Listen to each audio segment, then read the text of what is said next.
উন্নত চিকিৎসার দাবিতে জুলাই গণঅভ্যুত্থানে আহতরা রাজধানীর শিশু মেলা সড়কে অবস্থান নিয়েছেন। এতে মিরপুর, ধানমন্ডি, ফার্মগেট ও আগারগাঁও সড়কে স্থবিরতা দেখা দিয়েছে। ফলে চরম ভোগান্তিতে পড়েছেন সাধারণ মানুষ। রবিবার সকাল 11টা থেকে শিশু মেলার সামনে 3 রাস্তার মোড়ে আহতরা তাদের দাবি আদায়ে অবস্থান শুরু করেন। এর আগে শনিবার রাত থেকে জাতীয় অর্থোপেডিক হাসপাতাল ও পুনর্বাসন প্রতিষ্ঠানের সামনের রাস্তায় অবস্থান নিয়ে বিক্ষোভ শুরু করেন তারা। অনেকের হাতে স্যালাইন, ভাঙা পায়ে ব্যান্ডেজ ও ক্র্যাচে ভর করে সড়কে অবস্থান নিয়েছেন। রাজধানীর শ্যামলীতে আছেন সহকর্মী সানজিদা প্লাবনী। তার কাছে জানবো সবশেষ তথ্য। প্লাবনী, আহতদের দাবি পূরণের বিষয়ে প্রশাসনের কেউ ঘটনাস্থলে গেছেন কি?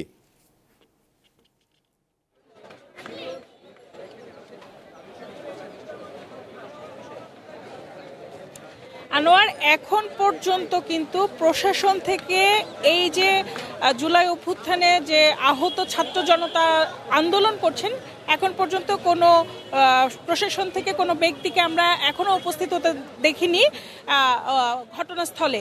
আসলে ক্ষতিপূরণ, উন্নত চিকিৎসা এবং পুনর্বাসনের দাবিতে জুলাই অভ্যুত্থানে যারা আহত হয়েছেন ছাত্র জনতা, তারা কিন্তু আসলে গতকাল সন্ধ্যায় পঙ্গু হাসপাতালের সামনে থেকে আসলে তারা আন্দোলন করছিলেন। সেখান থেকে তাদের অবস্থান থেকে সরে এসে তারা শিশু মেলার সামনে এসে আসলে তারা অবস্থান করছেন এবং আজকে সকাল 10:30 থেকে তারা এই আন্দোলনের জন্য তারা এই জায়গাটিকে বেছে নিয়েছেন এবং চারদিকের যে রাস্তা রয়েছে সেই রাস্তা কিন্তু পুরোপুরি বন্ধ এবং চরম ভোগান্তিতে জনগণ আসলে পড়েছেন। এখন পর্যন্ত আমরা আপনাদেরকে যে দৃশ্যটা দেখাতে পারি যে এখানে ছাত্র জনতার ভিড় কিন্তু আসলে বাড়ছে এবং শুধু জুলাই অভ্যুত্থানে যে যারা ছাত্র, যে শিক্ষার্থীগুলি আহত হয়েছিলেন তারা নয়, এখানে কিন্তু আসলে উপস্থিত হয়েছেন ছাত্র জনতার মধ্যে যেসব জনতাও আসলে আহত হয়েছেন তারাও কিন্তু উপস্থিত হয়েছেন এবং তারাও কিন্তু আসলে তাদের দাবি দাওয়াতে অনড় রয়েছেন বা অটল রয়েছেন। তারা বলছেন যে যতক্ষণ পর্যন্ত প্রশাসন থেকে বা যতক্ষণ পর্যন্ত তাদেরকে লিখিত বা মৌখিক লিখিতভাবে তাদেরকে তাদের দাবি দাওয়া পূরণের ব্যাপারে জানানো হবে না, তারা কিন্তু এই আন্দোলন এখানে আসলে করবেন।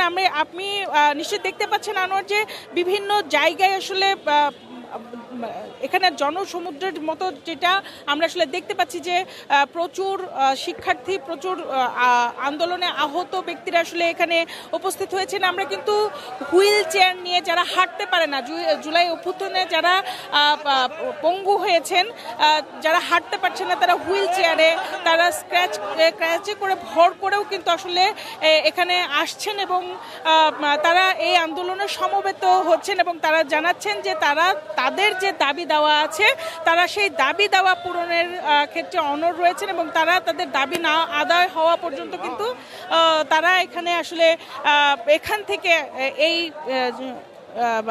মানে যে আন্দোলন ছেড়ে তারা যে রাস্তায় নেমেছেন তারা আন্দোলন ছেড়ে যাবেন না। আসলে এখানে আহত শিক্ষার্থীদের সাথেও আমার কথা হয়েছে, তাদের কাছে আসলে জানতে চেয়েছি যে তারা কি দাবি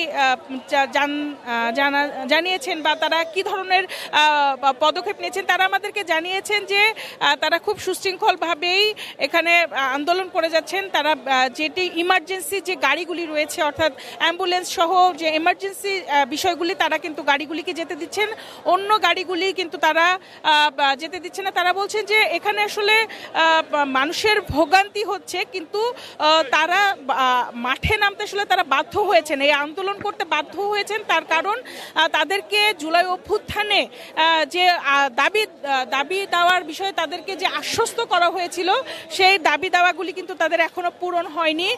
তারা তাদের ভবিষ্যৎ নিয়ে আসলে শঙ্কিত, তারা ভবিষ্যৎ নিয়ে শঙ্কিত হওয়ার ফলে। প্লাবনী, আপনাকে ধন্যবাদ। শ্যামলী থেকে জানাচ্ছিলেন সহকর্মী সানজিদা প্লাবনী।